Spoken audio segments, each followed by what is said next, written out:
হচ্ছে মদ, তার চাইতে ভয়াবহ মারাত্মক হচ্ছে গাঁজা, হেরোইন। আল্লাহ রাব্বুল আলামিন মুসলিম সমাজের যেন হেফাজত করেন, মুসলিম ভাই বোনদের আল্লাহ হেফাজত করেন এই অনিষ্ট থেকে।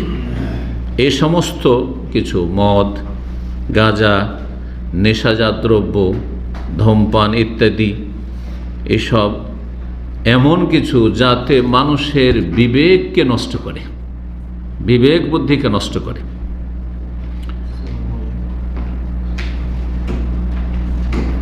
এবং এই জন্য এটি চরম পর্যায়ের অপরাধ।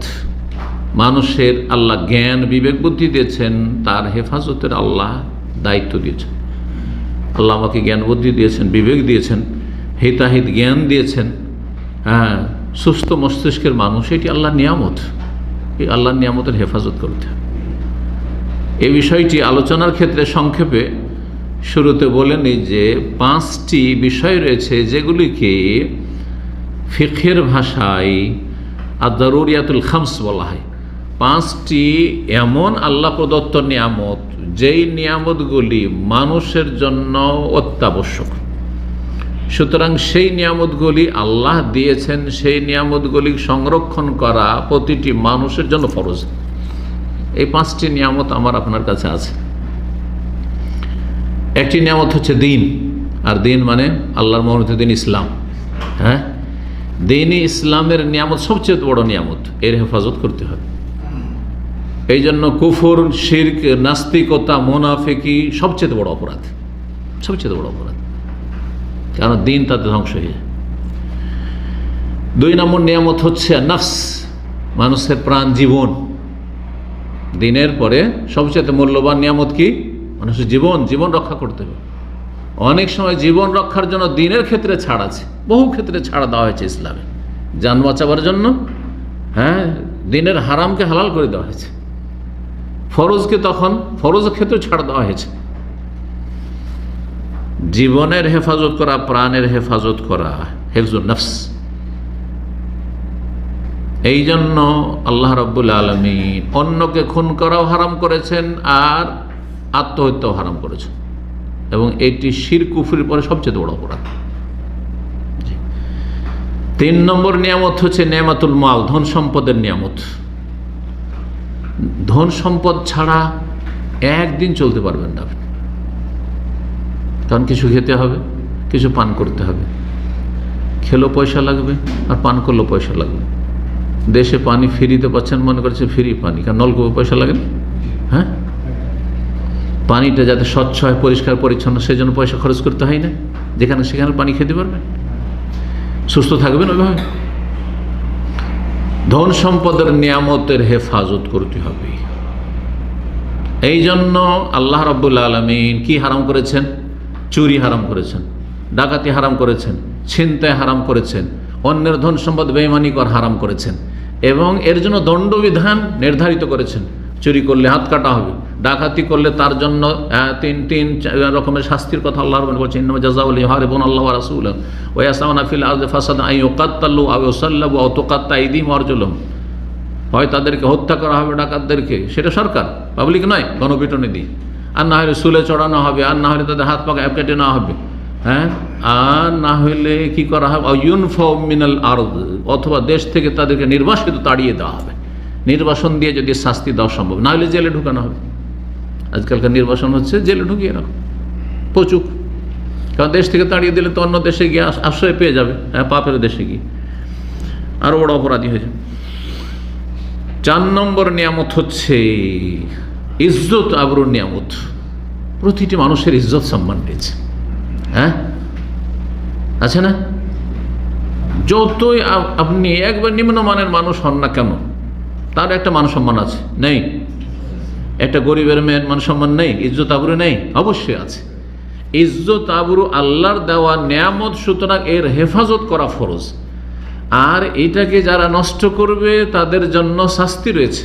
এই জন্য জেনাকে হারাম করা হয়েছে, সমকামিতাকে হারাম করা হয়েছে। কারণ জেনা, সমকামিতা, এসবের মাধ্যমে কি হয়? মানুষের ইজ্জত আবরু নষ্ট হয়ে যায়।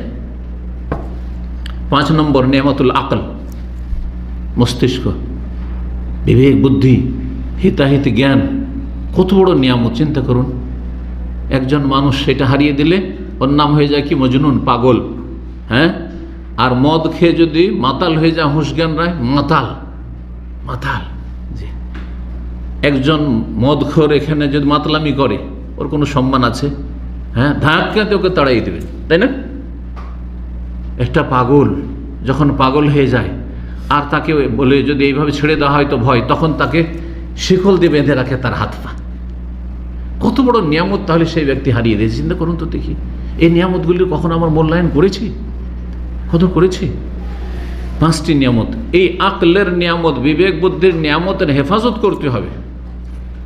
আর এইটাকে যারা নষ্ট করে তারা হচ্ছে চরম অপরাধী। এই জন্যই মদ আর মাদক যত দ্রব্য রয়েছে, নিশাজাত দ্রব্য, সবগুলো কি করা হয়েছে? হারাম করা হয়েছে। এই আলোচনা যদি একটু বিস্তারিত করতাম তাহলে এতে ঘন্টা পার হয়ে যেত, কিন্তু কয়েক মিনিটের মধ্যে ভূমিকাতে এই কথাগুলো এই জন্য বললাম যে মদ কেন হারাম, হ্যাঁ, মাদক দ্রব্য সেবন কেন হারাম। এই মদের ব্যবহার বা মাদক দ্রব্যের ব্যবহার হচ্ছে কাবিরা গুনাহ, কোনো সাগিরা গুনাহ নয়, কাবিরা গুনাহ। বরং এটি হচ্ছে উম্মুল খাবাইস, সমস্ত পাপ আর নোংরামি, নোংরা কথা কাজের মূল জড়। সমস্ত পাপের মূল হচ্ছে মদ। মদ খাইয়ে দিয়ে যে কোনো পাপ করানো যায়, কারণ ওর তো হুঁশ নেই। কিন্তু একজন সুস্থ মস্তিষ্কে সব পাপ করাইতে পারবেন না, হয়তো একটা দুটো ক্ষেত্রে বিভ্রান্ত করে সব কাজ তাকে করাইতে পারবেন না। কিন্তু মদ যে খেয়ে নিয়ে তার আর বিবেক বুদ্ধি নেই, আর ওর হুঁশ জ্ঞান আর নেই। আল্লাহ রাব্বুল আলামিন এই জন্য মদকে হারাম করেছেন কয়েকটি স্তরে গিয়ে। কারণ আরব জাহিলি যুগে কাফেরেরা অধিকাংশই মদে ডুবেছিল। তাদেরকে মদ থেকে ফেরানো, হ্যাঁ, একেবারে প্রথমবারে একবার বলেই, হ্যাঁ, অত সহজ ছিল না। ইসলামকে অস্বীকার করে দেবে, ইসলাম কবুল কর, না না না, পারবো না, মদ ছাড়তে পারবো না। চিন্তা করুন, একজন কেউ যদি ইসলাম কবুল করতে আসে আর সারা জীবন, হ্যাঁ, যদি সে মদখোর হয়, মদ ছাড়া একদিনও থাকতে পারে না, তাকে যদি প্রথমখানে যদি লাগাম লাগিয়ে দেন যে মদ খেতে পাবি না, কিন্তু বুঝছেন না, আমি ইসলাম কবুল করবো না, বলবে না? বলবে না? এই জন্য 3 স্তরে গিয়ে আল্লাহ রাব্বুল হারাম করেছেন। সর্বশেষ স্তরে আল্লাহ যে হারাম করে, সূরা মায়েদার আয়াত নম্বর 90-91 মহান আল্লাহ ইরশাদ করেছেন এই মদ সম্পর্কে।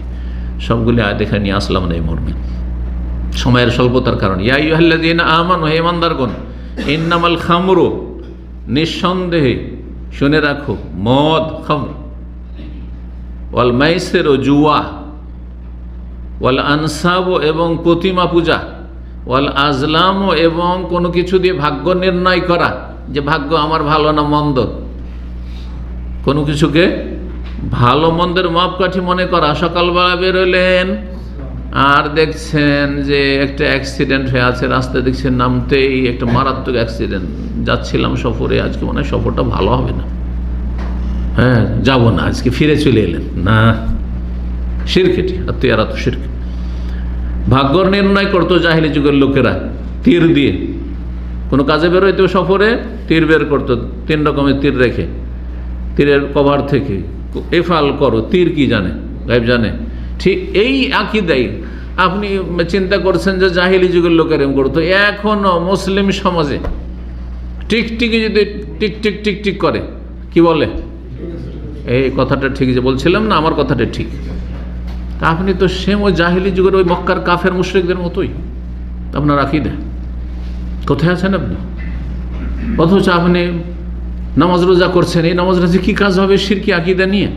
তাহলে টিকটিকির কাছে আপনি অধম, যে আপনি জানছেন না ঠিক না বেটে, কিন্তু টিকটিকি জানছে যে ঠিক।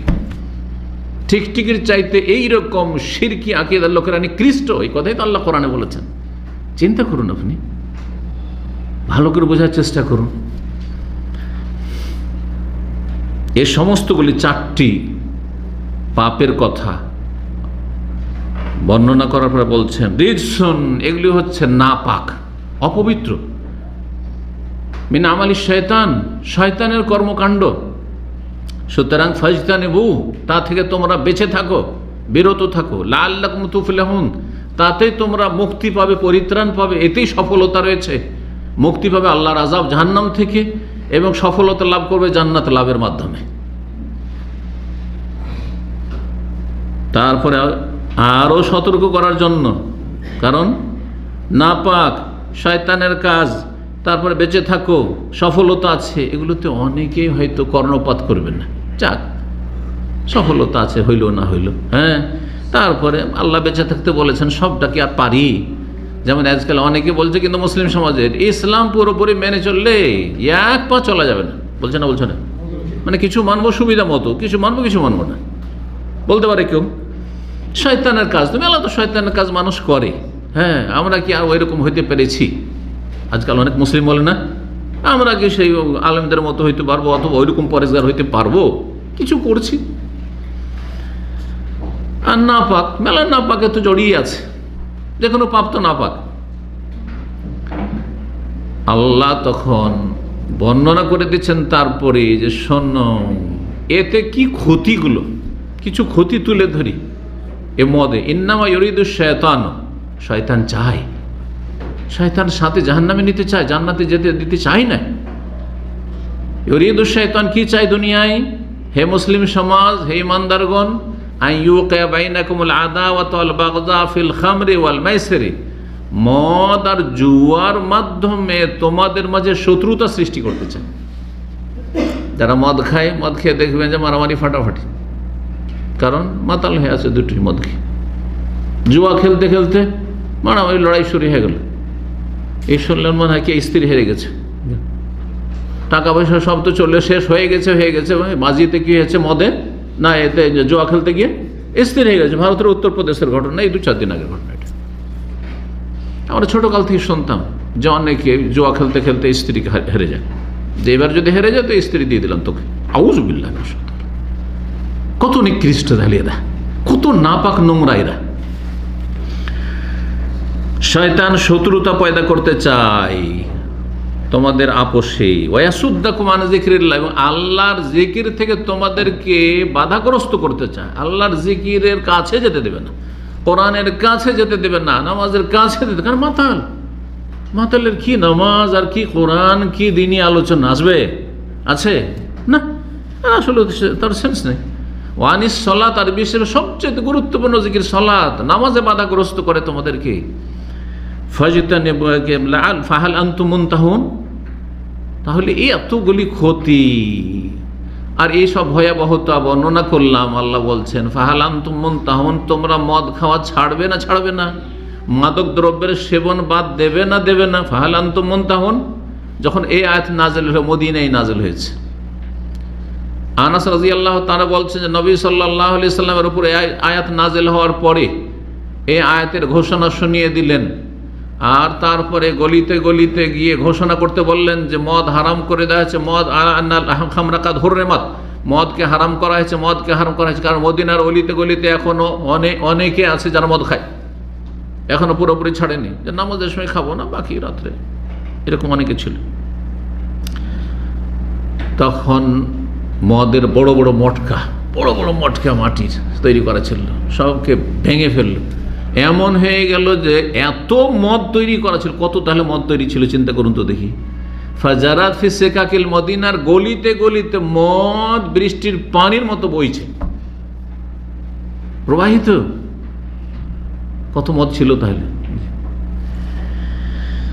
এখান থেকে চিন্তা করুন যে মানব জাতি কত মদের সেবন করে।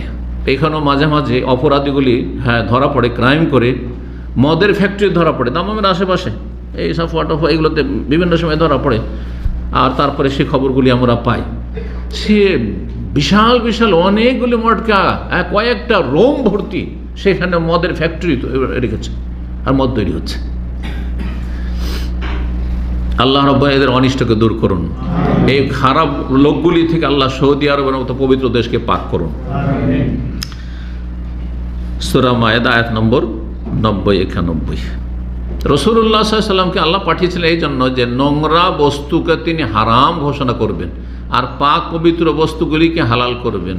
সূরা আরাফের আয়াত নম্বর 157-তে আল্লাহ ইরশাদ করেছেন ওয়া ইউহিল্লু লাহুমুত তাইয়্যিবাতু ওয়া ইউহাররিমু আলাইহিল খাবাইস। আর নবিয়ুল উম্মি যিনি, তিনি এই জন্য প্রেরিত হয়েছিলেন মানব জাতির কল্যাণে যে তিনি তয়্যিবাত পাক পবিত্রগুলি মানুষের জন্য হালাল ঘোষণা করতে এসেছিলেন, জানিয়ে দেওয়ার জন্য এগুলি তোমাদের জন্য হালাল, ওয়াইহার মাল খাবায়েস, আর তোমাদের তাদের জন্য খাবায়েস নোংরা বস্তুগুলিকে হারাম করার জন্য এসেছিলেন। আর নবী সাল্লাল্লাহু আলাইহি ওয়াসাল্লাম হাদিসে রয়েছে, হাদিস আমি শুরু করছি তখন সেই হাদিসগুলি আসবে। কয়েকটি হাদিসে এসছে যে আল খামর ওমুল খাবায়েস, মদ হচ্ছে সমস্ত খবিশ নোংরা কথা কাজের এবং নোংরা বস্তুর পাপের খবিশ হচ্ছে পাপ এবং সমস্ত অপরাধ, সমস্ত নোংরামি। তো সমস্ত পাপ এবং সমস্ত নোংরামির জড় শিকড়। হাদিস শুনে আপনাদেরকে এই মাদক দ্রব্য সম্পর্কে বা মদ সম্পর্কে জাবের রাদিয়াল্লাহু তাআলা আনহু থেকে সহিহ মুসলিম হাদিস রয়েছে 3732 নম্বর হাদিস। বলছেন তিনি, কালা রাসূলুল্লাহ রাসূলুল্লাহ কুল্লু মুসকিরিন হারাম, প্রত্যেক নেশা আর বস্তু হচ্ছে হারাম।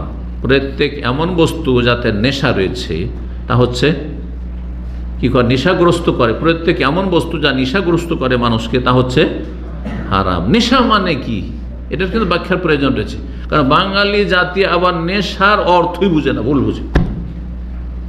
নেশা মানে কি, অধিকাংশ লোককে আমি জিজ্ঞাসা করে দেখেছি, জিজ্ঞাসা করেন যাদের দিনের ওই রকম ভালো জ্ঞান নেই, নেশা মানে কি, বলছে যেটা না খেলে থাকতে পারে না সেটা নেশা। বাঙালি সংজ্ঞা কিন্তু এটা ডেফিনেশন, তাই না?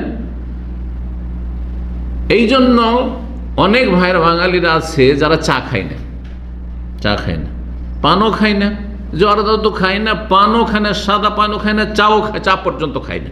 অনেক মেহমান বা এরকম দেখেছি পরিচিত ভাইদের, দীর্ঘ আলহামদুলিল্লাহ সময় মানুষ, কত মানুষের সাথে চলাফেরা হইল, দেখা সাক্ষাৎ, ভাই আসেন চা খান, বলছে শেখ আমার কোনো নেশা নেই, আমার কোনো নেশা নেই। পান খান, বলছে কোনো নেশা নেই আমার, চা পান কোনো নেশাই নেই। চিন্তা করুন তো, তাহলে এর কাছে এই ধরনের কথা যারা বলে এদের সংখ্যা কিন্তু আবার বাঙালি সমাজে বেশি। সুতরাং এইসব সংশোধনের প্রয়োজন রয়েছে। এটাই যদি হয় তাহলে ভাত ছাড়া তো বাঙালি বাঁচতে পারে না, তাহলে ভাত সবচেয়ে বড় নেশা, ঠিক কিনা? আর মাছ ছাড়া বাঙালি হয় না, শুধু মাছটাও বড় নেশা, কথা ঠিক কিনা? বলবেন যে ভাত নেশা, আর বলিও আমরা, আমার ভাতের আজকে নেশা হয়েছে, মানে মনটা ছটফট করছে ভাত খাওয়ার জন্য। এই কয়েকদিন থেকে ভাত খাওয়া হয়নি, তাই না?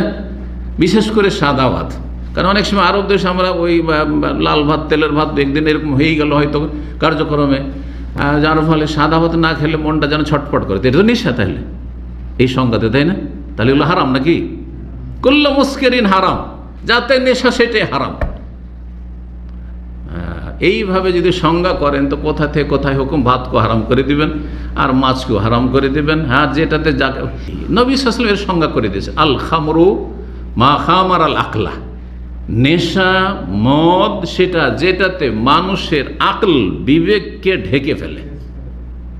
এই জন্য খেমার বলা হয়, ওড়নাকে কি বলা হয়, মহিলাদের কি বলা হয়, খেমার বলা হয়, খেমার থেকে খামর। তো খামরকে খামর কেন বলা হয়? কারণ খামরে মদে কি করে, মানুষের বিবেক যে ছিল বিবেকটাকে ঢেকে নেয়। যতক্ষণ জাগ্রত ছিলেন তখন অতক্ষণ আপনার বিবেক কাজ করছে, ঘুমিয়ে গেলে আর বিবেক কাজ করছে না। বিবেককে এখন ঘুম এমনভাবে ওর উপরে ছেয়ে গেছে যে আর আপনার বিবেক কাজ করছে না। আশেপাশে কে কথা বলছে, আমার পক্ষে না বিপক্ষে, কিছু শোনেন না কিন্তু গভীর ঘুম হইলে, ঠিক না? খামর ওই রকমই, যে মাতাল হয়ে যায় মদ খাওয়ার পরে, যাতে নেশা রয়েছে, তারপরে তাকে ভালো বলছেন মন্দ বলছেন না, সে কি বলছে তাও জানে না যে কি বলছে, যার ফলে তার দ্বারা সমস্ত অপরাধ সম্ভব। এটা আমার মা, এটা আমার স্ত্রী, এটা আমার খালা, এটা আমার ফুফু, এটা আমার বোন, আর এটা স্ত্রী, দুটো পার্থক্য হওয়ার ক্ষমতা নেই। তাহলে কত নোংরামি চিন্তা করুন তো দেখি, ওর দ্বারা কোন অপরাধ হইতে পারে না। কে ভালো কে মন্দ, কে সৎ কে অসৎ, কোনটা কথা বলতে হবে কোনটা কথা বলতে হবে না, কোনো জ্ঞান নেই তার। তার জ্ঞানকে, আকলকে কি করেছে, ঢেকে নিয়েছে। জি হ্যাঁ, সুতরাং এর মধ্যে আপনি আবার ফেলে দিবেন না সেভেন আপ আর পেপসি।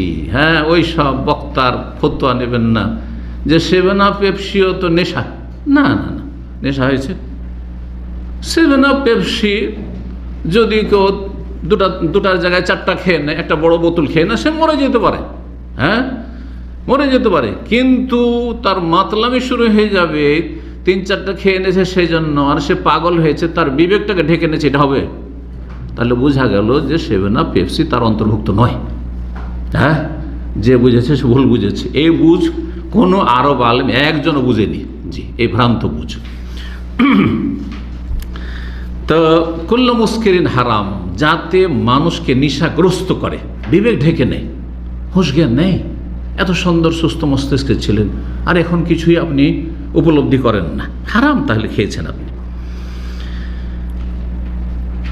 তারপরে বলছেন রাসূলুল্লাহ সাল্লাল্লাহু আলাইহি ওয়াসাল্লাম, ইন্না আল্লাহি আযজা ওয়া জাল আহদান, আল্লাহর পক্ষ থেকে প্রতিশ্রুতি রয়েছে, আল্লাহর পক্ষ থেকে মানব জাতির সাথে আহাদ, চুক্তি রয়েছে। কি রয়েছে?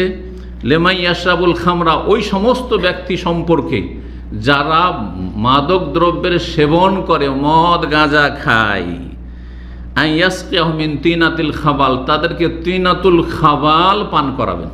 আল্লাহর ওয়াদা, কি পান করাবেন তাদেরকে? তিনাতুল খাবাল। তিনাতুল খাবাল কি জিনিস সাহাবীরা বুঝতে পারেননি। কালু ইয়া রাসূলুল্লাহ, সাহাবীরা ইয়া রাসূলুল্লাহ ওমা তিনাতুল খাবাল। তিন মানে কাদা হয়, তাহলে কোনো লিকুইড জিনিস, হ্যাঁ সেটা, হ্যাঁ তরল জিনিস, তাহলে সেটা। আর খাবাল মানে হচ্ছে ফাসাদ, মানে যেটা হচ্ছে সড়া পচা, শাব্দিক অর্থ। কিন্তু সড়া পচা এমন কিছু তরল জিনিস, সেটা কি? তাহলে শাব্দিক অর্থ করেও কিন্তু কিছু বোঝা গেল না, তাহলে এর ভাব অর্থ করতে হবে, যেটা নবী সাল্লাল্লাহু আলাইহি ওয়াসাল্লাম থেকে শিখে নিয়েছেন সাহাবায়ে কেরামগণ, তাই না? নবী সাল্লাল্লাহু আলাইহি ওয়াসাল্লাম তফসির থাকার পরে আমার আপনার তফসির করার কোনো অধিকার আছে?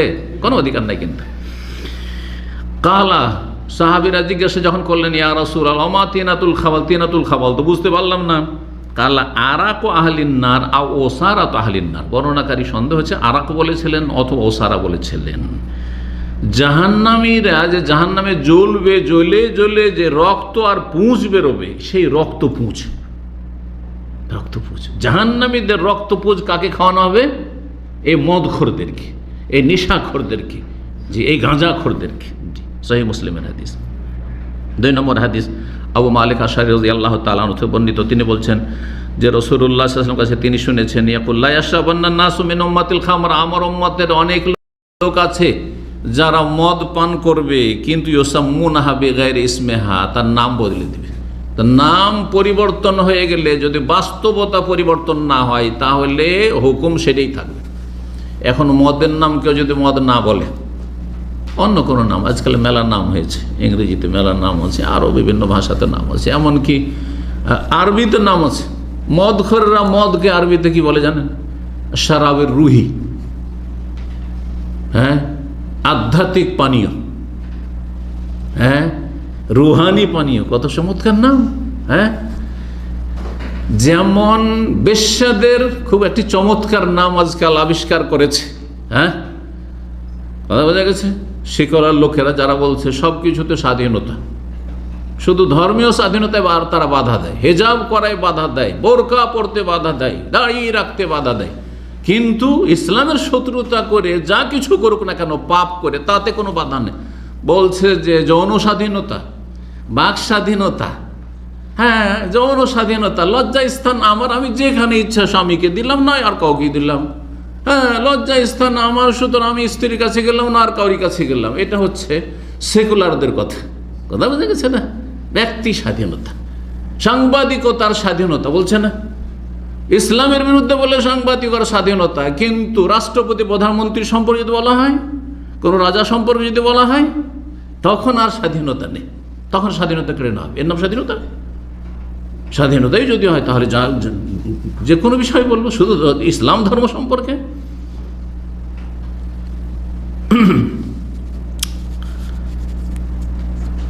গায়ে শক্তি আছে, ক্ষমতা আছে, যা ইচ্ছা তাই বলে নিচ্ছে, কিন্তু এই শক্তি একসময় যখন ঠান্ডা হয়ে যাবে আল্লাহ রাব্বুল আলামিনের ইচ্ছায়, এবং এটা ঠান্ডা করার জন্য মুসলিমদেরকে শক্তিশালী হইতে হবে। প্রথম ঈমানের ক্ষেত্রে, ইমানের ক্ষেত্রে মুসলিম জাতি এত দুর্বল হয়ে গেছে যে বাকি যে শক্তির প্রয়োজন তাহলে এই বাতিলপন্থীটা ঠান্ডা হবে, সেই শক্তি শুধু মুখে বললে হবে না, কারণ ইমান ইসলাম থেকে অনেক দূরে মুসলিম জাতি চলে গেছে। তো এমন একটা সময় আসবে যে মদ পান করবে আর মদের নাম দিবে অন্য কোনো নাম। মুসনাদ আহমদ আবু দাউদের হাদিস, হাদিসটিকে আল্লাহ আলবানী সহি বলেছেন। 3 নম্বর হাদিস শুনুন, আব্দুল্লাহ বিন আমর বিন আস রাদিয়াল্লাহু তাআলা আনহু থেকে বর্ণিত, তিনি বলছেন কালা রাসূলুল্লাহ সাল্লাল্লাহু আলাইহি ওয়াসাল্লাম বলেছেন, মান শারিবাল খামরা ওয়া সাকির, কেউ যদি মদ পান করে আর সে নেশাগ্রস্ত হয়ে যায়, মদ পান করলো, মদ পান করাই কাবিরা গুনাহ, কিন্তু তারপরে মদ পান ধরেন যদি 1 ঢোক 2 ঢোক খায় তো নেশা আসবে না হয়তো, কিন্তু 1 গ্লাস খেয়েছে নেশা চলে এসছে 2 গ্লাস, তো তাহলে কাবিরা আরও সেটা অপরাধটা আরও বাড়ছে, আরও অপরাধ বাড়ছে, কিন্তু হারাম, 1 ফোঁটাও হারাম। জি, মানুষের বল খামরা কেউ যদি মদ পান করলো অশাকের আর তারপর নিশাগ্রস্ত হয়ে গেলাম তুকবাল্লাহু সালাতু 40 সাবাহান, 40 দিনের সালাত কবুল হবে না, 40 দিনের নামাজ তার কবুল হবে না, কোনো নেকি লিখা হবে না, কোনো নেকি লিখা হবে না। মদ পান করে মানে নেশাগ্রস্ত অবস্থায় পড়েনি, সুস্থ মস্তিষ্ক, মদ খেয়েছে রাত্রে আর সকালে ফজর পড়েছে, 5 ওয়াক্ত নামাজ পড়েছে, তখন নেশা ছিল না ফজরের সময়, কিন্তু তারপরও একবার মদ খেলে 40 দিনের নামাজ কবুল হবে না। সহি হাদিসে, কয়েকটি হাদিসে মর্মে রয়েছে। ওয়াইন মা, তার এই অবস্থায় যদি মারা যায় মদ খেয়ে বিনা তবায়, দাখাল্লান নার, জাহান্নামে প্রবেশ করবে, জাহান্নামে যাবে, কিন্তু স্থায়ী নয়। খারেজিরা বলছে কাবিরা গুনাহ করলে স্থায়ী জাহান্নামী, মুতাজিলা বলছে স্থায়ী জাহান্নামী, কিন্তু আহলে সুন্নাত ওয়াল জামাত বলছে কাবিরা গুনাহ করে আর কুফরির পর্যায়ে বড় কুফরিতে যদি না পৌঁছে, ইসলাম থেকে বহিষ্কৃত না হয়, তাহলে সেই ব্যক্তি ফাসিক, সে জাহান্নামে যাবে, কিন্তু অস্থায়ী যাবে, আল্লাহর রহমতে সে ফিরে আসতে পারে, হ্যাঁ, যখন তার পানিশমেন্ট হয়ে যাবে, অথবা আল্লাহর রহমতে। ফাইন তাবা তাবাল্লাহ, কিন্তু সে তওবা করে নাই তো আল্লাহ তওবা তার কবুল করবেন। ওয়াইন আদা, দ্বিতীয়বার আবার যদি পান করে, ধরেন 40 দিন পরে আরেকবার পান করেছে, ফাশারিবাদ, আর পান করার পর ফাসাকির, নেশাগ্রস্ত হয়ে গেল, লাম তুকবাল্লাহু সালাতু 40 সাবাহান, 40 দিনের নামাজ কবুল হবে না। তাহলে যারা প্রতি সপ্তাহে পান করছে বা মাসে পান করছে, হ্যাঁ 1.5 মাস 2 মাসে পান করছে, তাদের সারা জীবনের কোনো ফরজ নফল কিছুই কবুল হয় না, নামাজ কবুল হয় না তাদের। ফাইন মাতা দাখাল্লা, এই অবস্থায় যদি মারা যায় বিনা তওবা, তাহলে জাহান্নামে যাবে। ফাইন তাবা তাবাল্লাহ, তওবা করলে আল্লাহ তওবার রাস্তা খোলা আছে, যখন মরণ আসেনি আর পশ্চিম দিক থেকে সূর্য উঠেনি, এই দুটো সময় কিন্তু তওবা দরজা বন্ধ হয়ে যায়। মরণ আসলে প্রত্যেকের সামনে তওবা দরজা বন্ধ, যার মরণ আসলো তার সামনে তওবা দরজা বন্ধ, অন্যদের জন্য খোলা আছে, কিন্তু পশ্চিম দিক থেকে সূর্য উঠে গেলে সবার সামনে তওবা দরজা বন্ধ হয়ে যায়, তখন আর আমার আপনার না, সবার, সারা দুনিয়ার কোনো মানুষের তওবা কবুল হবে না। ওয়াইন আদা, আবার যদি পান করে আর নেশাগ্রস্ত হয়েছে, লাম তুকবাল্লাহু সালাতু 40 ফাইন মাতা দাখালান ফাইন তাবা তাবাল্লাহুল ওয়াক্কা। ওয়াইন আদা, আবার যদি পান করে, মানে বারবার 3 বার 4 বার হয়ে গেল, 3 বার হয়ে গেছে, আরও পান করতেই আছে, কান হাক্কান আলাল্লাহ, যে মদখোর, 1 বার 2 বার না, যে মদ ছাড়া আর থাকতে পারছে না, মদের এমন হয়েছে যে মদ ছাড়া আর তার চলছে না, যদি এমনটা হয়ে যায় বারবার ফিরে আসে মদের দিকে, কান হাক্কান আলাল্লাহ, আল্লাহর ওপর ফরজ, হাক্কান আল্লাহ, আল্লাহর ওপর ফরজ কি, আইয়াসকিয়াহু মিন রাদগাতিল খাবাল, রাদগাতুল খাবার, রাদগা নহর, খাবাল সেই নোংরা নহর থেকে আল্লাহ পান করাবেন, নোংরা কিয়ামতের দিনে, ইয়াউমুল কিয়ামতে। কালু ইয়া রাসূলুল্লাহ, সাহাবীরা জিজ্ঞাসা, ওমা রাদগাতুল খাবাল ইয়া রাসূলুল্লাহ, কালা ওসারাতু আহলিন নার, জাহান্নামীদের রক্তপুঁজ, জাহান্নামীদের শরীর থেকে যে রক্তপুঁজ বহে বহে পড়বে, সেগুলি তাদেরকে পান করানো হবে। এই হাদিসটি ইবনে মাজায় রয়েছে এবং হাদিস হচ্ছে সহিহুল জামেতে আল্লামা আলবানী 6313 নম্বর হাদিস সহি বলেছেন। 4 নম্বর হাদিস শোনাই মদ সম্পর্কে, আব্দুল্লাহ বিন আমর বিন আস রাদিয়াল্লাহু তাআলা আনহু থেকে বর্ণিত, তিনি বলছেন কালা রাসূলুল্লাহ সাল্লাল্লাহু আলাইহি ওয়াসাল্লাম, রাসূল বলেছেন, আল খামরু উম্মুল খাবাইস, মদ হচ্ছে সমস্ত নোংরামির জড়, সমস্ত পাপের মূল। উম্মুন, উম্মুন মানে কি, মা, তো মক্কাকে যে উম্মুল কোরা বলা হয়, কোরা কারিয়াতুনের বহু বচন, মানে নগরী, সারা পৃথিবীতে যত নগরী রয়েছে সমস্ত নগরীর মা। উম্মুন মানে মাও হয়, উম্মুন মানে আসল হয়, জড় হয়, শেকড় হয়, মূল হয়। জি, কারণ মা হচ্ছে আসল মূল, মা হচ্ছে মূল। আল খামরু মুল খাবাইস ফামান শারিবাহা, কেউ যদি মদ পান করে, লাম তুকবাল সালাতু আরবাইন ইয়াওমান, 40 দিনের নামাজ কবুল হবে না। ফাইন মাতা ওয়াহিয়া ফি বাতনিহি, আর কেউ যদি মারা যায় এই অবস্থায় যে মদ এখনো হজম হয়ে পেশাব পায়খানা হয়ে বেরিয়ে যায়নি, পেটে মদের কিছু অংশ বাকি আছে, ওই অবস্থায় যদি মারা যায়, মাতা মিতাতান জাহেলিয়া, তাহলে সে জাহিলিয়াতের মরণ মরবে। জি, সে কুফরির একটা অংশের উপর মরবে, বড় কাফের হয়ে যাবে না, তবে একটা অবস্থায় বড় কাফের হবে যদি হালাল মনে করে। একটা কোনো গুনাহকে যদি কেউ হালাল মনে করে, কাবিরাকে, তাহলে সেই ব্যক্তি তখন আর ফাসেক থাকে না, কি হয়ে যায়? কাফের হয়ে যায়। যেমন ব্যভিচারকারী, জেনাকারিনী কাফের না ফাসেক? পাপিষ্ট, কাফের নয় যদি সেটাকে পাপ মনে করে। কিন্তু যদি মনে করে যে ধর্ষণ হচ্ছে পাপ, হ্যাঁ, কিন্তু সম্মতি যদি থাকে যুবক যুবতীর, আর 18 বছর বয়স হয়ে গেছে, সুতরাং মানে চলবে এখন, যেমন পশ্চিমা বিধানের, পশ্চিমা ধর্ম এটা, এই ধর্ম কিন্তু প্রায় মুসলিম দেশে এই বিধান রয়েছে যে সাবালক সাবালিকা যদি আপস যদি কি করে, সেক্স করে, তো সেটা অপরাধ নয়, বাস মানে জনসমাজে করিও না, রাস্তাঘাটের আশেপাশে করিও না, এতটা। এই জন্য তো তাদের পতিতার লাইসেন্স দেওয়া হচ্ছে। যে কথাটা বলছিলাম ভুলে গেছি, বেশ্যাদের একটা বড় ভদ্র নাম দেওয়া হয়েছে। কি নাম দেওয়া হয়েছে? যৌনকর্মী। তার মানে তারা কোনো অপরাধ করে না। হ্যাঁ, আপনি টেলারি করছেন, সে যৌনকর্ম করছে, কথা বোঝা গেছে? কেউ ঘড়ির মেকানিক, কেউ এসির মেকানিক, আপনি ও যৌনকর্মী। হ্যাঁ, ওর একটা পেশা আছে। কত অপরাধী এরা, চরম অপরাধী এরা, পাপকে হালকা করে দিয়েছে। এখান থেকে শিক্ষার নাম বদলালে আসল বিষয় বিধান বদলে না, হারাম হারাম। জি, যে কথা বলছিলাম, কেউ যদি মনে করে যে সম্মতিতে যদি যে না হয় তাহলে যায়, তাহলে সে মুসলিম নয়, সে কাফের। কিন্তু সুতরাং ইসলাম সম্পর্কে জ্ঞান থাকতে হবে। অধিকাংশ মুসলিম যারা জানলে শিক্ষিত, তাদের এই জ্ঞানটা নেই।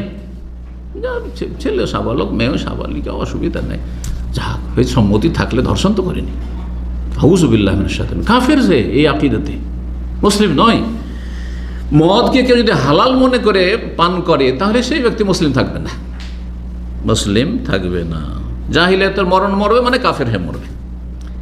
আর যদি হারাম মনে করে যে হারাম, কিন্তু আমি এই নেশা ছাড়তে পারছি না, আমি জানছি যে পাপ, হ্যাঁ, হুজুর দোয়া করি, ওই পার্টি আছে না মুসলিম সমাজে, বিশেষ আমাদের সমাজে তো আছে, মানে হুজুরের একটা সম্মান আছে। আমল করুক আর না করুক, বেনামাজিকে আমরা দাওয়াত দিতে গিয়ে দেখেছি, ভাই নামাজটা পড়িয়ে, নামাজ পড়েন তো, হুজুর দোয়া করি। নতুন লোক গেছি, দাওয়াতের এমন একটা স্তর ছিল, ক্যাম্পে গিয়েছি, ভাই দেখছি একটু শিক্ষিত ছেলে, নামাজ পড়িয়েন, হুজুর দোয়া করি। আমার দোয়া দিয়ে কাজ হবে? আপনার কর্ম করতে তখন দোয়া কাজ হবে, শুধু দোয়া দিয়ে কাজ হবে না। আপনার কর্ম আমার দোয়া, আর আপনার দোয়া আগে, আপনার দোয়া পরে আমার দোয়া। কারণ আমার দোয়াটা আপনার ভাড়াইটা, আর আপনার দোয়াটা আপনার নিজের, সেটা যে অন্তর থেকে করেছেন আপনার জন্য, ওই অন্তর থেকে আমার দ্বারা করা সম্ভবই না। যে কল্যাণটা আমি আমার জন্য চাইবো, সেটা আপনার জন্য চাওয়াটা সেটা সম্ভব না, আপনি আমার জন্য সেটা পারবেন না। জি, কারণ মানুষের কাছে নিজের জানটা সবচেয়ে প্রিয়, নিজের জীবনটা সবচেয়ে বেশি প্রিয়। এই জন্যই তো বলা হয়েছে নিজের জান চাইতে, জীবন চাইতে বেশি আল্লাহ এবং রসুলকে ভালোবাসতে। হ্যাঁ, দিনের ক্ষেত্রে। জি, তো নবী সাল্লাল্লাহু আলাইহি কি বলছেন? জাহিলিয়াতের মরণ হবে কেউ যদি মদ পেটে নিয়ে মারা যায়। তাবরানির আওসাত, তাবরানির 3টি কিতাব রয়েছে, তাবরানি রাহিমাহুল্লাহ, যেটা মাঝারি সাজের তাবরানি, তাবরানি ফিল আওসাত বলা হয়, আর তাবরানি আল মোজামুল কবির, আল মোজামুল আওসাত, আল মোজামুস সাগীর, ছোট্ট একটি। জি, হাদিসটি হাসান, আল্লামা আলম রাহিমাহুল্লাহ সহিহুল জামিতে বলেছেন। 5 নম্বর হাদিস শোনায় আপনাদেরকে, যে হাদিসটি মারফু হচ্ছে জয়ীফ।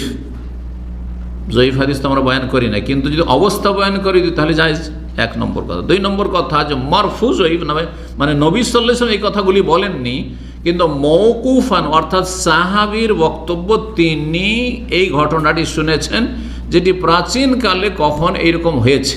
প্রাচীন যুগে, ইসলাম আসার পরে 1400 বছর আগে, তার আগে কোনো সময় ঘটেছে। আর যারা আহলে কিতাব ইসলাম গ্রহণ করেছেন তাদের কাছ থেকে এই তথ্যটি সাহাবী জেনেছেন। সাহাবীকে উসমান রাদিয়াল্লাহু তাআলা আনহু, তৃতীয় খলিফা রাশেদ, তিনি বলছেন ইয়াকুল ইজতানিবুল খামরা, উসমান রাদিয়াল্লাহু আনহু বলছেন তোমরা মদ থেকে বেঁচে থাকো, ফাইন্না উমুল খাবাইস, কারণ সেটি হচ্ছে সমস্ত পাপের মূল। তারপরে একটি ঘটনা বর্ণনা করছে, ইন্নাহু কানা রাজুলুন মিম্মান খালা কাবলাকুম, তোমাদের পূর্বে যেসব জাতিরা ছিল ইহুদি খ্রিস্টান, তাদের মধ্যে জনৈক ব্যক্তি ছিল তাআব্বাদা, সে বড় কঠিন পরিশ্রম করে ইবাদতবন্দি করত। আগের লোকেরা যারা কঠিন পরিশ্রম করে ইবাদতবন্দি করত তারা সংসার ত্যাগী হয়ে যেত, বনে জঙ্গলে একটা ঝুপড়ি তৈরি করে নিল আর সেখানে রাত দিন ওখানে দুনিয়ার ভোগ বিলাস, কোনো কিছু না খাওয়া দাওয়া যা কিছু আছে শুকিয়ে একেবারে হাড্ডির সাথে চামড়া লেগে যাচ্ছে, ওইভাবে ইবাদত করছে। এইরকম করত, সংসার ত্যাগী হয়ে যাওয়া। ওমর রাদিয়াল্লাহু তাআলা যখন প্যালেস্টাইনে গেছিলেন বাইতুল মুকাদ্দাস বিজয়ের পরে, তখন রাস্তায় ওই রকম একজন খ্রিস্টান ধর্মযাজককে দেখেছিলেন যে সংসার ত্যাগী হয়ে ইবাদতবন্দি করছে। আর কঠিন পরিশ্রম করে ইবাদত করার কারণে হয়েছে কি, তার শরীর শুকিয়ে হাড্ডির সাথে চামড়া লেগে গেছে, গোশত নেই, এই অবস্থা। কত কঠিন পরিশ্রম করেছে আর না খেতে চিন্তা করুন। দেখার পরে আয়াতটি পাঠ করে সূরা গাশিয়ার, আমেলাতুন নাসিবা তাসলা নারান হামিয়া, সূরা গাশিয়ার আয়াত পড়েছিলেন। আমেলা, এরা কত কঠিন পরিশ্রম করে। নাসিবা, আমেলা মানে আমলকারী, কিছু মানুষ হবে যারা আমলকারী, আমল করবে, বেআমল না। আর নাসিবা, কঠিন পরিশ্রম করে, কঠোর পরিশ্রম করে আমল করবে, তারপরেও পরিণাম কি হবে, তাসলা নারান হামিয়া, জ্বলন্ত উত্তপ্ত আগুনে তারা প্রবেশ করবে। এরা হচ্ছে এরা, কত কঠিন। এই জন্য যারা শিরক বেদাতে ধর্ম পালন করেন, ধর্মের নামে বেদাত করছেন, ধর্মের নামে শিরক করছেন, ভ্রান্ত ধর্ম পালন করছেন, ধর্মকর্ম তো অনেক কিছুই করছেন, কত হজ আর কত উমরা করলেন, আর এসে মদিনায় এসে মাদাদ ইয়া রাসূলুল্লাহ, রাসূলুল্লাহর কাছে সাহায্য চেয়ে দিলেন। হ্যাঁ, ধর্মকর্ম করছেন আর বেদাত মিশানো, বেদাত ছাড়া কোনো ইবাদত হয় না, সমস্ত বরবাদ হয়ে যাবে শিরক বেদাতের কারণে। শেষে কি হবে, কঠিন পরিশ্রম, আমেলাতুন নাসিবা তাসলা নারান হামিয়া, কঠিন পরিশ্রম করে এক ওয়াক্ত নামাজ ছাড়েননি, তাহাজ্জুদও ছাড়েননি, সালাতুদ দুহাও ছাড়েননি, আর আওয়াবিনের মাগরিবের পরে বেদাতও আদায় করেছেন, সালাতুত তাসবিহও করেছেন, কত কি যে করেছেন, কিন্তু তাসলা নারান হামিয়া, বেদাতি আকীদা আমলের কারণে জাহান্নামে যেতে হবে। আল্লাহ হেফাজত করুন। এই জন্য তাওহীদ ভিত্তিক ইবাদত হইতে হবে, সুন্নাহ ভিত্তিক ইবাদত হইতে হবে, নবীর তরিকা জানতে হবে এবং এক আল্লাহর জন্য হইতে হবে, নবী সাল্লাল্লাহু আলাইহি ওয়াসাল্লামের তরিকায় হইতে হবে। আল্লাহ তৌফিক দান করেন। তো এই লোকটি কঠিন পরিশ্রম করে ইবাদত করত। ফাআলাকাতহু ইমরাতুন গাওয়িয়া, কিন্তু একজন বেশ্যা মহিলা তার পিছনে লেগে যায়, তার জন্য পাগল হয়ে যায়। মহিলা অনেক সময় পুরুষের জন্য পাগল হয়, পুরুষ মহিলার জন্য যেমন পাগল হয়, অনেক মহিলা আছে কোনো পুরুষের জন্য পাগল হয়। প্রেম কখনো দুই পক্ষ থেকে হয়, প্রেম কখনো এক পক্ষ থেকে হয়। তো এই মহিলা তার জন্য পাগল হয়ে যায়। ফারসালাত ইলাইহা জারিয়াতাহা, তার এক দাসী ছিল, তাকে পাঠালো ওকে নিয়ে আসার জন্য, যে কোনো রকম করে ওকে আমার বাড়িতে নিয়ে আসা। ফাকালাত, ওকে বলে পাঠিয়েছিল ওই দাসীকে, তুমি গিয়ে বলবে যে একটা বিষয়ে আপনাকে একটু সাক্ষী থাকতে হবে, তো একটু সাক্ষী থাকার জন্য আসেন, একটু এখানে প্রত্যক্ষ করবেন। ইন্না নাদুকা লিশ-শাহাদা, আপনাকে সাক্ষী থাকার জন্য, সাক্ষী হওয়ার জন্য ডেকেছি, তো চলেন। তো ভাবলেন যে তো যাই উপকার করে আসি একটু। ফান্তালাকা মা জারিয়াতিহা, ওই দাসীর সাথে ওই বাড়িতে চলে গেল, মহিলার বাড়ি। জানেন না যে মহিলা কিন্তু আমাকে ফাঁসাবে, মহিলা ফাঁসাবার জন্য কিন্তু আমাকে ডেকেছে। এই জন্য সাবধান মহিলাদের ফিতনা থেকে। সোশ্যাল মিডিয়াতে আপনি পেলেন একটা মহিলার নাম্বার, ওর পিছনে লেগে গেলে, ও তো চায় যে আপনাকে ফাঁসাবে। কোনখান থেকে কত সম্মানিত ব্যক্তি ছিলেন আর কত আপনার মান মর্যাদা ছিল, সমস্তকে ধূলিসাৎ করে দিলেন আপনি। নারী ফিতনা বড় মারাত্মক ফিতনা, আল্লাহ হেফাজত করুন আমাদের। তো তারপরে যেমনই বাড়িতে ঢুকেছে এই লোক, করলামা দেখালো বাবা নাগলা কথা, যেমনই ঢুকেছে, যেমন ঢুকে দরজা বন্ধ হয়ে, যেমন ঢুকে এই দরজার পরে দরজা তার মানে ধনী মহিলা ছিল, হ্যাঁ সচ্ছল ঘরের মহিলা ছিল, সবগুলি দরজা দিল বন্ধ করে। হাত্তা আফজার ইমরাতিন ওয়াদিয়া, এমন এক সুন্দরী রমণীর কাছে গিয়ে পৌঁছেছে। ওই মহিলা খুব সুন্দরী সুশ্রী ছিল। ইন্দাহা গোলাম অবাতিয়াত খামরিন, তার কাছে একটা বাচ্চা রয়েছে, বালক। আর সামনে একটা পাত্রে মদ রয়েছে। ফাকালাত, ওই মহিলা বল, ইন্নী ওয়াল্লাহি মা দাওয়াতুকা লিশ-শাহাদা, আপনাকে কোনো কেসের জন্য, সাক্ষী থাকার জন্য ডাকিনি, কোনো সমস্যার জন্য। ওয়ালাকিন দাওয়াতুকা লিতাকা আলাইয়া, আপনাকে এই জন্য ডেকেছি যে আপনার জন্য আমি পাগল হয়ে গেছি, আমার সাথে আপনি ব্যভিচার করুন, আপনি আমার সাথে কুকাজ করুন।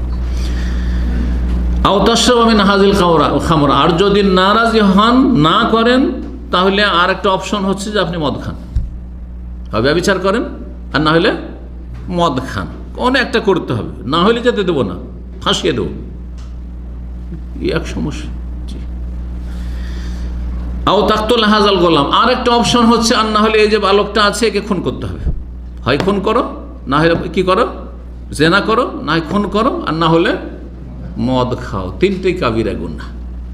দেখো জান তো বাঁচবে না, জান বাঁচাইতে হবে, মান বাঁচাইতে হবে, তো তিনটার হালকা ওকে মনে হলো জাহেল। এই জন্য জাহেল হয়ে ইবাদত বন্দি করা, আলেম হয়ে ইবাদত বন্দি করা, দুটোতে পার্থক্য আছে, দুটোতে পার্থক্য আছে।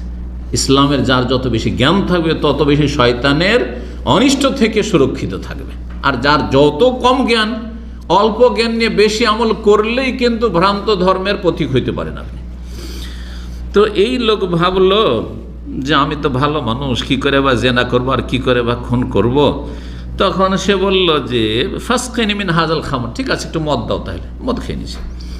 ফাসাকাতু কাসান, এক কাপ বা এক গ্লাস তাকে মদ দিয়ে দিল।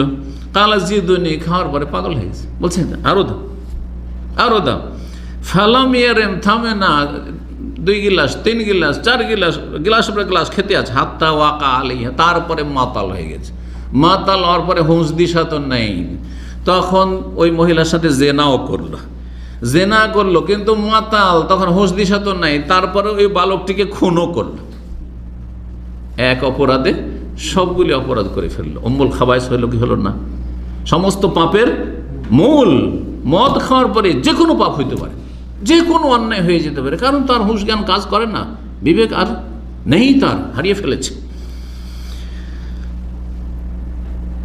তারপরে বলছেন উসমান রাদিয়াল্লাহু তাআলা আনহু যে ফাজতানবুল খামরা, সুতরাং তোমরা মদ থেকে বেঁচে থাকো। ফাইন্নাহা ওয়াল্লাহি, আল্লাহর কসম করে বলছে, লা ইজতামার ঈমান ওয়া ইদমানুল খামর, ঈমান, একজন মুসলিমের ঈমান এবং মাদক বা মদের নেশা একত্রিত হইতে পারে না, একত্রিত হইতে পারে না।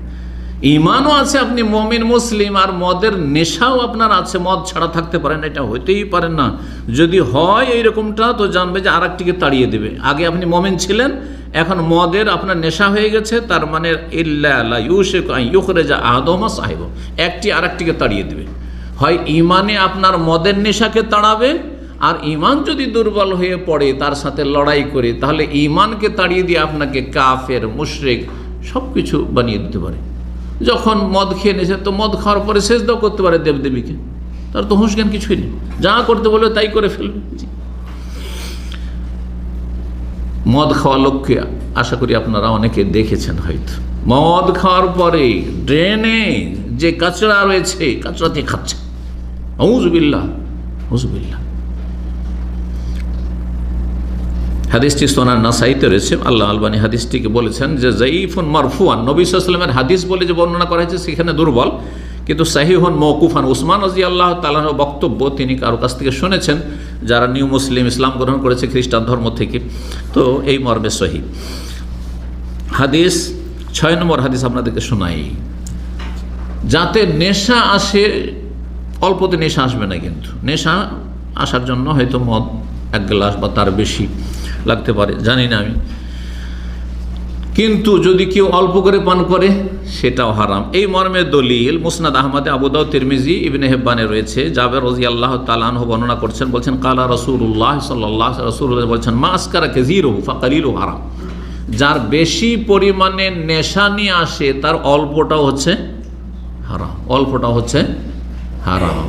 এখানে একটি কথা বলে দিই, ভারত বাংলাদেশে বাঙালি সমাজে তাল আর খেজুরের রস খাওয়া অভ্যাস আছে, আছে না নেই? শীতকালে ঠান্ডা করে যদি খান তো কোনো অসুবিধা নেই, ঠান্ডা সাথে সাথে শীতকালে ঠান্ডাই সকাল সকালে খেয়ে নিচ্ছেন, হ্যাঁ সেটা রোদে গরম হয়নি, কোনো অসুবিধা নেই। এই ক্ষেত্রে আমার কিছুটা অভিজ্ঞতা এই জন্য আছে যে আমি প্রথম পড়াশোনা, মদিনারও বেশ কিছু আগে 2 বছর শিক্ষকতা করেছি এমন একটা এলাকায়, যে এলাকায় অধিকাংশ মুসলিমরা এই তালের গাছ তাদের অনেক বেশি, ওই এলাকায় বরেন্দ্র এলাকা। আর ওই এলাকায় অনেকেই এই তালের রসকে গরম করে যখন তাদের ফেনা ফেনা হয়ে নেশা চলে আসতো, তারপরে সেটা মদ হিসাবে ব্যবহার করত, মদ খেত, আর তারা নেশাগ্রস্ত হইত। একজন আমার সে মাদ্রাসার মসজিদের মুসল্লি, নামাজও পড়াইতাম আমি, মুসল্লি, তার সম্পর্কে জানতাম যে এই লোক ওই তালের রস খায়, তালের মদ খায়। তো কিন্তু কোনোদিন দিনে খাবে না, বড় চালাক বান্দা। ওই 1400 বছর আগে যখন মদ হারাম হয়নি পুরোপুরি, তখন যেমন কিছু কিছু সাহাবী কি করতেন, এসা পড়ে গিয়ে বাড়ি থেকে মদ খেললেন, যে এখন তো খেয়ে ছাড়তে তো পারছি না, আর সারা দিনও খেতে পারছেন, কারণ ঘন ঘন নামাজ, জোহর, আসর, মাগরিব, এশা, তো এসা পড়ে গিয়ে খেয়ে নি তো, আর তারপরে ফজর আগে আগে নেশা চলে গেছে, আর ফজরে এসে হাজির। এই লোকও ঠিক, হ্যাঁ, 70 বছর বয়স, রাহিমাহুল্লাহ, আল্লাহ মাফ করে, 5 ওয়াক্ত নামাজ পড়তো মসজিদে এসে, আমার সে মসজিদে, কিন্তু সে ওই নেশা করে আসতো। গ্রামের লোক যারা ভালো মতো, তাদের কাছ থেকে জানতাম যে এই লোকটা কিন্তু এতে অভ্যস্ত, এই তালের এই মদ খাওয়া, রস খাওয়া অভ্যস্ত, আর তাতে নেশাগ্রস্ত হয়। এক সময় যখন তখন খেত, এখন তোবা করেছে, কিন্তু তারপরও ছাড়তে পারে না, এসা পরে খায়, আউযুবিল্লাহ। তো যাই হোক, কি বলছিলাম, এটা যদি ঠান্ডা অবস্থায় খান তো অসুবিধা নেই, সেটা এমনি রস, যেমন খেজুরের রস খাচ্ছেন, অনেকে খেয়ে থাকেন, কোনো অসুবিধা নেই। কিন্তু সেটা যদি গরম করে দেন, আর গরম করার পর তাতে নেশা চলে এসছে, আর বা 2-3 দিন থেকে গেছে, তারপর 2-3 দিন পরে খাচ্ছেন, নেশা চলে এসছে, সেটা যদি 2 গিলাস 3 গিলাস খাওয়ার পরে নেশা আসে, সেটার 1 ঢোকও হারাম। এই হাদিস স্পষ্ট করে, মাসকারা কাসীরহু, যার বেশি পরিমাণে নেশা নিয়ে আসে তার অল্পটাও হারাম। হাদিস সহিহ। 7 নম্বর হাদিস আপনাদেরকে শুনে, আব্দুল্লাহ বিন উমর রাদিয়াল্লাহু তাআলা আনহু হতে বর্ণিত, মদের সাথে সংশ্লিষ্ট যত লোক হতে পারে সবার উপর লানত করা হয়েছে। 10 রকমের লোকের কথা এখানে হাদিস উল্লেখ করা হয়েছে, আর এটা দিয়ে বোঝানো হয়েছে যে মদের সাথে সংশ্লিষ্ট যে কোনো ব্যক্তি, তার উপর আল্লাহর লানত রয়েছে, মানে আল্লাহর রহমত থেকে তারা বঞ্চিত, এ কথা আল্লাহ ঘোষণা করেছেন। আর আল্লাহর রহমত থেকে বঞ্চিত করার ঘোষণা, তার মানে হচ্ছে এই মদের সাথে সম্পর্ক রাখা হচ্ছে কাবিরা গুনাহ। শুধু মদ খাওয়া নয়, মদের ক্ষেত্রে, মদ পানের ক্ষেত্রে, মদ ব্যবসার ক্ষেত্রে কোনো রকম সহযোগিতা করা, পরিবেশন করা।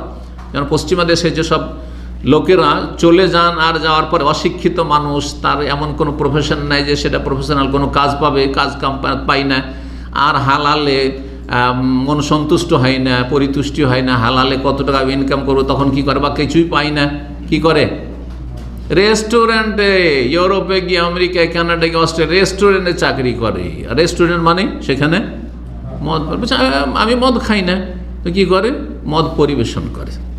আপনার উপর লানত। এরা অনেকেই কিন্তু আল্লাহকে ভয় করে, কিন্তু এই পেটের দায়ে দেশ ছেড়ে চলে গেছে, আর দেশে ফিরতে পারছে না। ফিরতে পারবে, কিন্তু ওই ইমান যে নেই মজবুত, সেই জন্য এত কষ্ট করে আবার বাংলাদেশে ভিড়ভাড়ে থাকবো, হ্যাঁ, এত কষ্ট করে আবার কি উপমহাদেশে, না ওখানেই থাকবো, যার ফলে ওই মদের দোকানে চাকরি করছে, রেস্টুরেন্টে চাকরি করছে, মদ পেশ করছে, শুকর গোস্ত পেশ করছে, আল্লাহর ভয়ও আছে, যার ফলে ওদের অনেকে আছে মাঝে মাঝে নিজের গুনহার কাফফারার জন্য হজ উমরা করতে আসে, হজ উমরাও করে যায়, আর ওইদিকে মদের দোকানে চাকরিও করে, রেস্টুরেন্টে চাকরিও করে। আউযুবিল্লাহ। জীবনে বৈপরীত্য, ভালোও করছেন আবার মন্দও করছেন না, এমনটা যাতে না হয়। তওবা করে ফিরে আসেন আল্লাহর দিকে, আল্লাহ রাব্বুল রুজিতে বরকত দেবেন। হালাল ব্যবস্থা রয়েছে, কিন্তু আপনার ধৈর্যের প্রমাণ দিতে হবে, ধৈর্য ধরতে হবে। আল্লাহ তৌফিক দান করেন। তো নবী সাল্লাল্লাহু আলাইহি ওয়াসাল্লাম বলছেন, লানাল্লাহুল খামরা, আল্লাহ লানত করেছেন মদের উপর, মদের উপরও লানত। আর লানা সারে বাহা, মদ খোর, যে মদ খায়, পান করে, তার উপরও লানত। ও সাকিহা, মদ যে পান করাই, নিয়ে গিয়ে পেশ করলো, স্যার নিয়ে এসে টেবিলে দিল, তার উপরও লানত। কাজের ছেলে, কাজের মেয়ে, অথবা যারা রেস্টুরেন্টে কাজ করে।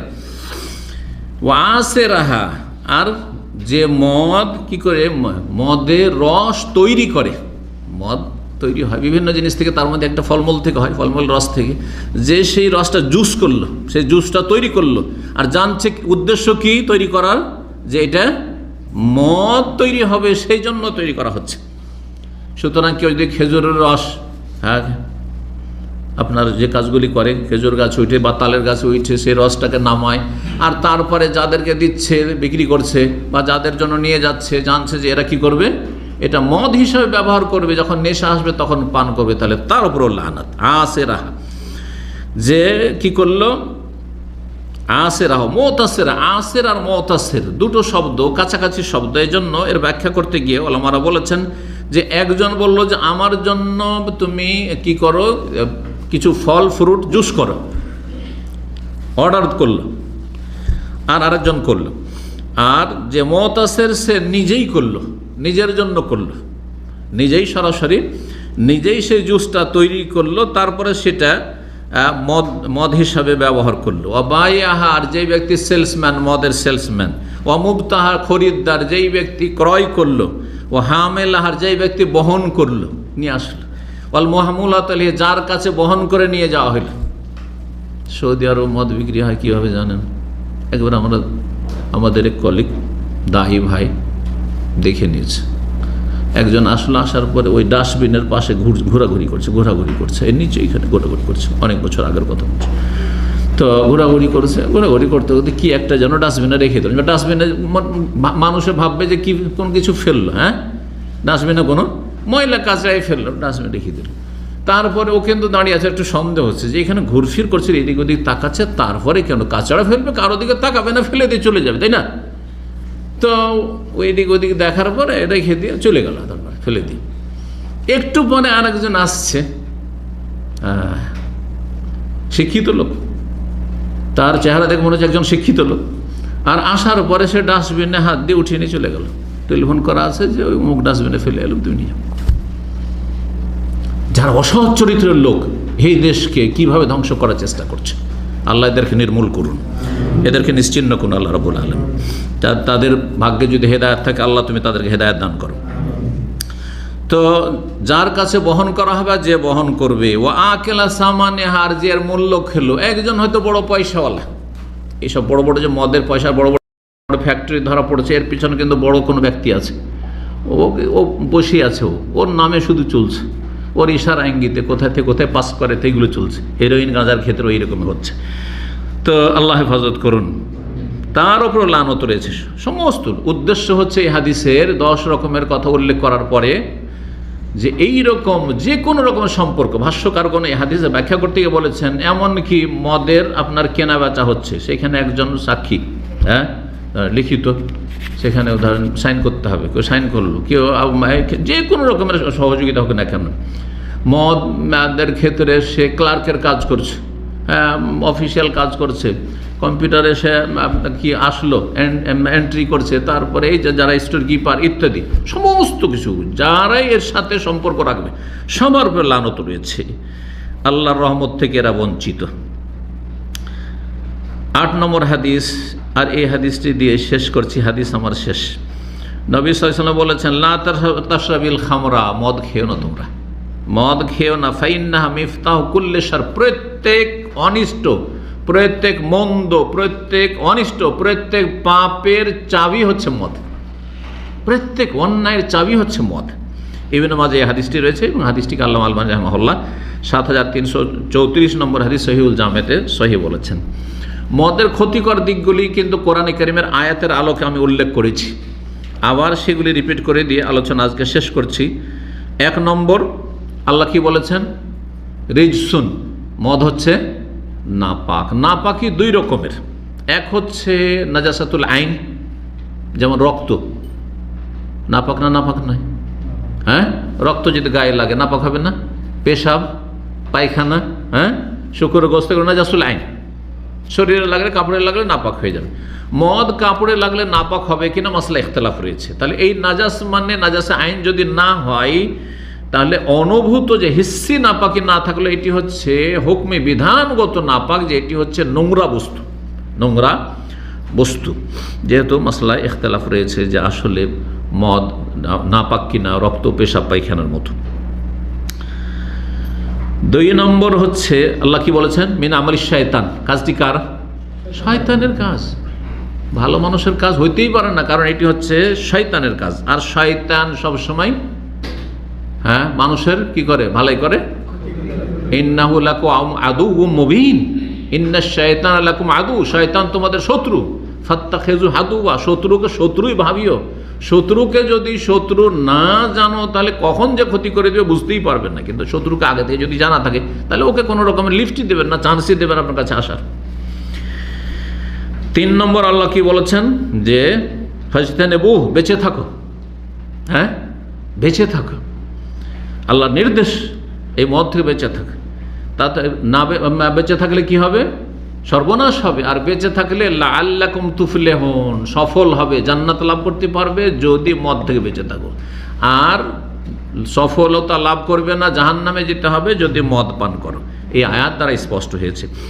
4 নম্বর যে বিষয়টি সেটি হচ্ছে যে মদের ক্ষতিকর একটি দিক হচ্ছে সামাজিক ক্ষতি, পারিবারিক ক্ষতি, যে আপোষে শত্রুতা, কলহ, বিবাদ তৈরি হয়। হ্যাঁ, এই মাদক দ্রব্যের ব্যবহারের কারণে বাপ মায়ের সাথে কত রকমের জুলম অত্যাচার করে ছেলেরা যারা মদখোর। বাপ ছেলে মেয়েদের সাথে কত দুর্ব্যবহার করে মদখোর বাপ, স্ত্রীর উপর কত জুলম অত্যাচার করে না? টাকা পয়সা বাপ দিচ্ছে না, মা দিচ্ছেন না, কত কি যে করে, খুনও করে দিচ্ছে অনেক সময় টাকা পয়সার জন্য। এমন নেশা হয়েছে, মদ আর গাঁজার নেশা হয়েছে। এই কথাই আল্লাহ কোরআনে কারিমে তুলে ধরেছেন। জি, 5 নম্বর যে বিষয়টি আল্লাহ কোরআনে উল্লেখ সেটা হচ্ছে ওয়াসুদ্দাকুম আন যিকরিল্লাহ ওয়া আনিস সালাত, আল্লাহর জিকির আজকার থেকে দূরে করে দেয়। তুমি আল্লাহ থেকে দূরে, আল্লাহ থেকে সম্পর্কহীন হয়ে যাবে। মদ খাওয়া, জুয়া খেলা, তার মানে আল্লাহর সাথে সম্পর্কহীনতা, সম্পর্ক শেষ হয়ে যাবে। আল্লাহ রাব্বুল আলামিন যেন আমাদের সকলের হেফাজত করেন। আল্লাহ রাব্বুল আলামিন যেন মদ, মাদক দ্রব্য আর এরকম যত কিছু রয়েছে যেগুলি আমাদের দিন দুনিয়ার ক্ষতি করে, আল্লাহ রাব্বুল আলামিন আমাদেরকে পুরোপুরি বেঁচে থাকার তৌফিক দান করেন। মুসলিম জাতিকে আল্লাহ বেঁচে থাকার তৌফিক দান করেন। মুসলিম যুবকদেরকে আল্লাহ বেঁচে থাকার তৌফিক দান করেন। মুসলিম দেশগুলিকে আল্লাহ যেন বাঁচিয়ে রাখেন। মুসলিম সমাজকে, মুসলিম পরিবারকে আল্লাহ রাব্বুল আলামিন এইরকম খাবিস, নোংরা, অম্বুল খাবায়েস, সমস্ত পাপ নোংরামের যে